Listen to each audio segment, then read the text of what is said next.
विधिमंडळामध्ये विनियोजन बिलाच्या वेळेस जी काही आम्ही त्या ठिकाणी प्रस्ताव ठेवलेला होता त्याच्यामध्ये वित्तमंत्र्यांनी सांगितलं होतं की मी आमच्या दालनामध्ये मीटिंग लावून हे सगळे प्रश्न आम्ही सोडवू आणि त्या निमित्तानं सगळे सचिव आणि स्वतः अर्थमंत्री अजित पवार या त्या मीटिंगमध्ये होते. मीटिंग संपली आणि आता आम्ही चाललो. नाना पण सातत्यानं अंजली दमानिया ज्या आहेत त्या धनंजय मुंडे यांच्यावरती आरोप करताना पाहायला मिळतात. धनंजय मुंडे या मंत्रिमंडळातील एक मंत्री आहेत आणि त्यांच्यावरती गेल्या मंत्रिमंडळामध्ये त्यांच्याकडे कृषी खात्याची जबाबदारी होती. कृषी खात्यामध्ये 350 कोटींचा घोटाळा वेगवेगळ्या योजनांमध्ये केला असा आरोप त्यांनी अनेक दस्तऐवज खुले करून केले. बघा, या सरकारमध्ये 65% मंत्री त्यांच्यावर अनेक आरोप आहेत. म्हणजे दागी मंत्रिमंडळ हा आपल्याला पाहायला मिळत आहे. कोणावर भ्रष्टाचाराचे आरोप आहेत, कोणावर खुनाचे आरोप आहेत. असं या फडणवीस मंत्रिमंडळाची स्थिती आज आहे. त्यामुळे एकाला घेण्यापेक्षा सगळ्या 65% मंत्र्यांना ताब्यात घेतलं पाहिजे आणि हे मंत्रिमंडळच बरखास्त केलं पाहिजे अशा पद्धतीचं हे झालं पाहिजे. कारण की महाराष्ट्रामध्ये आपण हे सरकार आल्यापासून एक गोष्ट पाहतोय की पहिले मंत्रिमंडळाचा विस्तार उशीर झाला, मग त्यांना खाते मिळण्यासाठी उशीर झाला, एक अधिवेशन त्याच्यात गेलं, मग पालकमंत्र्यामध्ये चढाओढ सुरू झाली, ते पालकमंत्र्याचा अजून वाद निपटला नाही, मंत्र्यावर आरोप सुरू झालेत आणि त्यामुळे या राज्यातल्या शेतकऱ्यांचा प्रश्न असेल, या राज्यातल्या तरुणांचे प्रश्न असतील, महागाई वाढवली जातात, एसटीचे भाडे वाढवले गेलेले आहेत, इलेक्ट्रिकचे बिलं वाढवली गेलेली आहेत. ही सगळी परिस्थिती आज आहे. विशेष करून महाराष्ट्रातल्या प्राईम लोकेशनच्या जमिनी काही मुठभर उद्योगपत्यांना दिले जातात आहेत आणि हे भांडण तुमच्या माध्यमातून दाखवून लोकांना जे डायव्हर्ट करण्याचा एक प्रयत्न हे सरकार करते आहे, हे चुकीचं आहे. महाराष्ट्र विकला जातो आहे. महाराष्ट्राची जनता ही वाऱ्यावर आहे. कायदा सुव्यवस्था आज महाराष्ट्रामध्ये राहिला नाही. काल शिर्डीसारख्या ठिकाणात ज्या ठिकाणी आंतरराष्ट्रीय लेवलवरून लोक येतात तिथं दिवसाढवळ्या दोघा लोकांना चाकूनं बसकून मारलं तर महाराष्ट्रामध्ये कायदा सुव्यवस्था कुठं राहिलेला आहे अशी परिस्थिती आज महाराष्ट्रामध्ये निर्माण झालेली आहे. त्यामुळे कोण काय बोलतो त्याच्यापेक्षा महाराष्ट्राची काय परिस्थिती आज आहे ती महत्त्वाची आहे आणि त्याच्याकडे आज बघणार. शेतकऱ्यांनी पिकं आपली विकली सरकारकडे, अजूनपर्यंत त्यांच्या पिकाचे पैसे मिळाले नाहीत. तुरीचा भाव एकदम खाली पडला.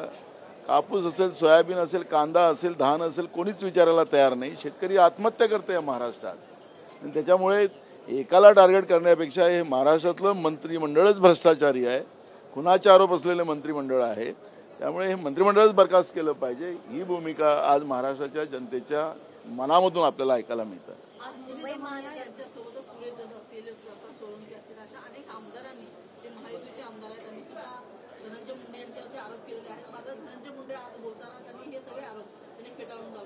मी तुम्हाला एक सांगितलं की ज्या दिवशी मुख्यमंत्र्यांनी बीड प्रकरणात आणि परभणी प्रकरणामध्ये पोलीस कॉम्बिंग ऑपरेशनमध्ये एका मागासवर्गीयांच्या मुलाला जो लॉचा स्टुडंट होता त्याला मारलं आणि संतोष देशमुख प्रकरणामध्ये ज्या पद्धतीनं मुख्यमंत्र्यांनी आरोपीची बाजू घेऊन एक वकीलपत्र घेतल्यासारखं ते बोललेत, मुख्यमंत्री म्हणून बोलले नाहीत, ह्याने मी जाहीरपणे बोललो.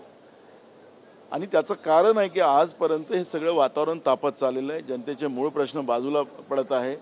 मुख्यमंत्र्यांनी ते एका वकीलपत्र घेतल्यासारखी भूमिका मांडली. ते वकील नाहीत, आज राज्याचे मुख्यमंत्री आहेत. त्यांनी जे दोषी आहेत त्यांच्यावर कारवाई केली असती तर हा वाद तेव्हाच निपटला असता. पण मुख्यमंत्र्यालाच आणि या सरकारला हा वाद कायम तेवढ ठेवायचा आहे. कारण की मूळ प्रश्न आहे, मुंबई असेल, महाराष्ट्रातल्या जमिनी असतील, काही मुठभर उद्योगपत्यांना त्यांनी ज्या पद्धतीनं कमी पैशामध्ये विकण्याचं आणि महाराष्ट्र विकण्याचं काम सुरू केलेलं आहे.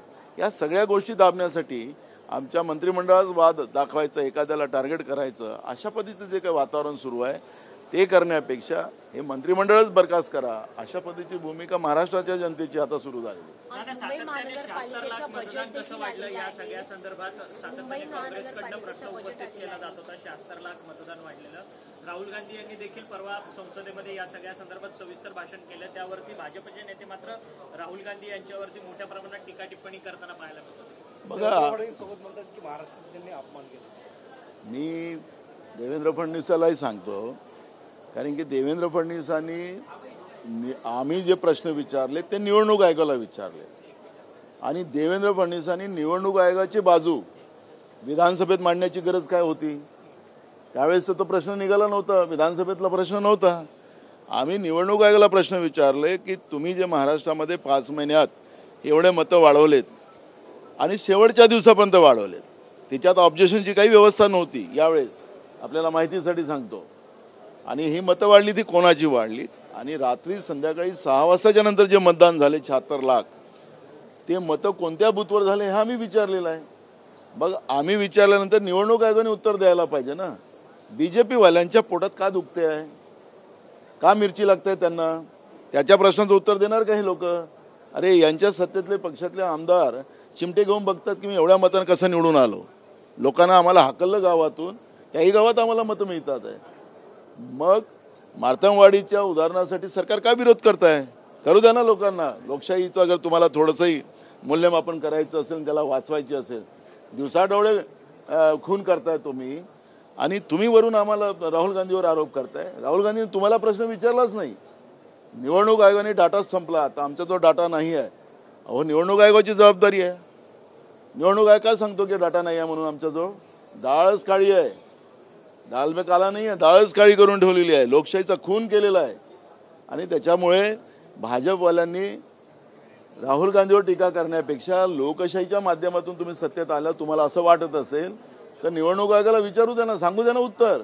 हायकोर्टाने निवडणूक आयोगाला नोटीस सुद्धा दिली आहे. प्रकाश आंबेडकरांनी एक इंटरव्हेंट याचिकेमध्ये युक्तिवाद केला. आम्ही पण कोर्टात गेलेलो आहोत, आंबेडकर साहेबही गेलेले आहेत. पण पहिला मुद्दा काँग्रेसने उभा केलेला होता. आम्ही ईव्हीएम मशीनवर आमचा कुठलाही आक्षेप नाही सांगितलेलं होतं. आम्ही मतं वाढलेले, आणि हे जे 76 लाख मतं झाली ते कसे झाले ते आम्ही त्याचबद्दलचे प्रश्न आम्ही सुरुवातीला मीडियाला पण बोललो होतो. आमचे नेते राहुल गांधीजी पण तीच भूमिका मांडतात. कालही लोकसभेमध्ये राहुल गांधीजींनी तीच भूमिका मांडली. तर भाजपवाल्यांच्या पोटात दुखायला कारण काय, हा प्रश्न निर्माण झालेला. मतदान प्रक्रिया पार पडणार आहे, मात्र ती पारदर्शकतेपणे पार पडेल असं वाटतंय का? बघा, आता काय चाललेलं आहे तिथं, मतदान उद्या होणार आहे, आणि उद्या मतदान होत असताना आता ते कसं मतदान होईल हे आज आपल्याला सांगता येणार नाही. पण महाराष्ट्रातला विषय हा देशातच नव्हे तर जगामध्ये गाजते आहे की निवडणूक आयोग आणि केंद्रातल्या भाजपच्या सरकारच्या माध्यमातून लोकशाहीचा जो गळा घोटला जातो आहे, त्या पद्धतीचा प्रश्नचिन्ह आज सगळीकडे निर्माण झालेलं आहे. आपल्या देशाची लोकशाही ही जगाला संदेश देते, पण आज लोकांचीच मतं गायब करण्याचं काम आणि आपल्या व्यवस्थेच्या आधारावर निर्णय घेण्याचं काम अगर सत्तेच्या भरोशावर केंद्रातलं भाजप सरकार करत असेल तर आज सगळ्यांच्या मनात संशय निर्माण झालेला आहे. आणि संशय निर्माण झालेला असेल तर तो दूर करायचं काम निवडणूक आयोगाने प्रामाणिकपणे, डाटा नाही असं सांगता येणार नाही त्यांना. एवढ्या यंत्रणा आपण लावतो, जनतेचे पैसे त्याच्यामध्ये खर्च केले जातात, आणि निवडणूक आयोगाला सगळ्या गोष्टी त्या ठिकाणी पुरवल्या जातात. हे सगळे करत असताना ते डाटा नाही असं सांगत असेल निवडणूक आयोग, तर हा जनतेशी बेईमानी करतात आहेत, लोकशाहीशी बेईमानी केली जात आहे. त्याचं उत्तर त्यांनी दिलं पाहिजे. बीड जिल्ह्यामध्ये अजित पवारांकडून डीपीडीसीचे जे पैसे गैरव्यवहार झाले या प्रकरणात चौकशी लावली आहे. परंतु दुसरीकडे संतोष देशमुख यांची हत्या प्रकरणामध्ये दाबण्यासाठी ही चौकशी लावली का, असं सरकारच, मी तुम्हाला सांगतो की हे सरकार गुन्हेगाराचं सरकार आहे, भ्रष्टाचारी सरकार आहे. हे सगळं आता सगळं एकमेकाला सांभाळून चालणार ना, सांभाळून चालणार. त्याच्यामुळे अजित पवार साहेब काय करतात किंवा मुख्यमंत्री साहेब काय करतात याच्यापेक्षा हे सरकारचं जे चरित्र आपल्याला पाहायला मिळते तेच डाऊटफुल आहे, आणि हे स्पष्ट होते.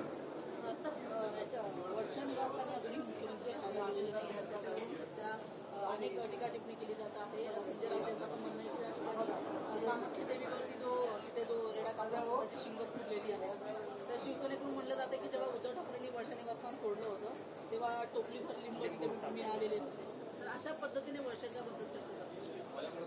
बघा, विलासराव देशमुख साहेब या राज्याचे मुख्यमंत्री असताना अंधश्रद्धेचा एक कायदा आम्ही पारित केलेला होता. मी त्या समितीमध्ये होतो आणि तो कायदा आम्ही पारित केला.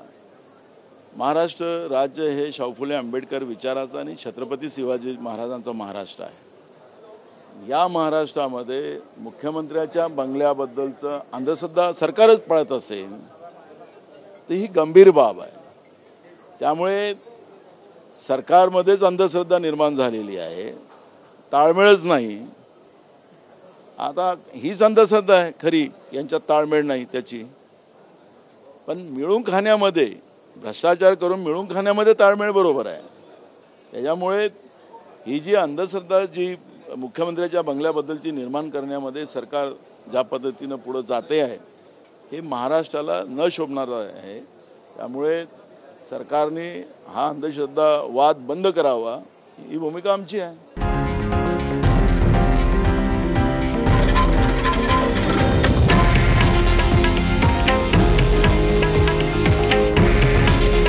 हे आहे देशातील नंबर 1 न्यूज नेटवर्क आणि आपण पाहत आहात TV9 मराठी.